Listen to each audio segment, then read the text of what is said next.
اسلامی تاریخ کے بڑے امپورٹنٹ، بڑے ہی امیزنگ واقعات اس دن ہوئے ہیں، بلکہ شاید میں اگر یہ کہوں تو غلط نہ ہوگا کہ اسلامی تاریخ میں جو تاریخی دن ہیں، ہسٹوریکل ڈیز آتے ہیں، وہ عاشورہ کا دن ہے۔ سبحان اللہ۔ اب ذرا سب سنتے جائیے گا کہ حضرت آدم علیہ نبینا علیہ الصلوۃ والسلام کی جو توبہ قبول کی گئی وہ دن 10 محرم الحرام کا تھا۔ حضرت آدم کی جو پیدائش ہوئی، دا برتھ ڈے آف سیدنا آدم علیہ الصلوۃ والسلام، وہ بھی 10 محرم۔ اسی دن انہیں جنت میں بھی داخل کیا گیا۔ اسی دن عرش، کرسی، آسمان، زمین، سورج، چاند، ستارے اور جنت کو پیدا کیا گیا۔ آپ سوچئے کہ بیسکس آف دا ورلڈ جو ہیں وہ 10 محرم والے دن پیدا کیے گئے ہیں۔ سیدنا ابراہیم علیہ الصلوۃ والسلام خلیل اللہ ہیں، آپ کا جو برتھ ڈے ہے، آپ کی بھی جو پیدائش کا دن ہے، وہ بھی 10 محرم الحرام ہے۔ پھر اسی طرح اسی دن حضرت ابراہیم علیہ الصلوۃ والسلام کو جو آگ سے نجات ملی تھی، جو آگ گلزار بنی تھی، وہ بھی 10 محرم کا دن تھا۔ یہی وہ دن تھا جب حضرت موسیٰ علیہ نبینا علیہ الصلوۃ والسلام اور آپ کی امت کو نجات ملی اور فرعون اپنی قوم سمیت غرق ہوا۔ حضرت سیدنا عیسیٰ روح اللہ علیہ نبینا علیہ الصلوۃ والسلام کی جو پیدائش ہے وہ بھی 10 محرم الحرام کو ہوئی۔ جو حضرت عیسیٰ علیہ الصلوۃ والسلام کو آسمانوں پر اٹھایا گیا، ناظرین،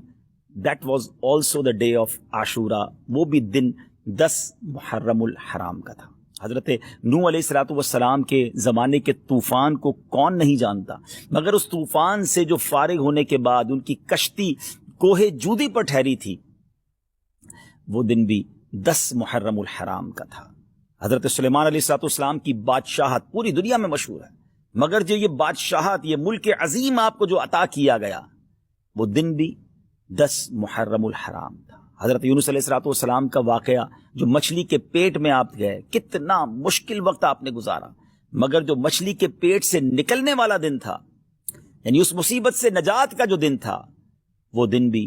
10 محرم الحرام ہی کا تھا۔ حضرت یعقوب علیہ الصلوۃ والسلام کی بینائی کا جو ذوف دور ہوا، آپ کی جو بینائی کم ہو گئی تھی، اور جو پھر اللہ پاک نے اپنے کرم سے، بہت طویل واقعہ ہے، قرآنی واقعہ ہے، کہ آپ کی بینائی کی جو یوں سمجھے کہ تکلیف تھی یا بینائی میں جو کمزوری تھی، وہ جو دور ہوئی، وہ دن بھی 10 محرم الحرام کا تھا۔ حضرت یوسف علیہ الصلوۃ والسلام کی ہسٹری جنہوں نے پڑھی ہے، انہیں معلوم ہے کہ آپ کو گہرے کنویں میں ڈال دیا گیا تھا، مگر اس گہرے کنویں سے جو نکالا گیا، وہ دن بھی 10 محرم الحرام کا تھا۔ حضرت ایوب علیہ الصلوۃ والسلام کے صبر کو، آپ کی تکلیف کو، آپ کی بیماری کو آپ جانتے ہوں گے، آپ نے پڑھا ہوگا کہ ان کے ساتھ کتنی پرابلمز تھیں، مگر اس تکلیف کو جو دور کیا گیا، وہ دن بھی 10 محرم الحرام تھا۔ ناظرین، دنیا میں بارش جو ہے وہ ہماری لائف کا سبب ہے، پانی کی ایک ہی سورس ہے جو اوپر سے اللہ کی رحمت سے برستی ہے، اور وہ بارش دنیا میں جو سب سے پہلی نازل ہوئی، وہ دن بھی 10 محرم الحرام کا تھا۔ یہ بھی یاد رہے کہ اس 10 محرم الحرام کا روزہ پچھلی امتوں میں مشہور تھا، اور یہاں تک کہا گیا کہ اس دن کا روزہ ماہ رمضان کے روزوں سے پہلے فرض تھا، پھر اسے منسوخ کر دیا گیا۔ یہ تقریباً میں نے آپ کو 24 واقعات، انسیڈنٹ اور ایونٹس بتائے جو اس دن ہوئے، اور 25واں پھر وہ واقعہ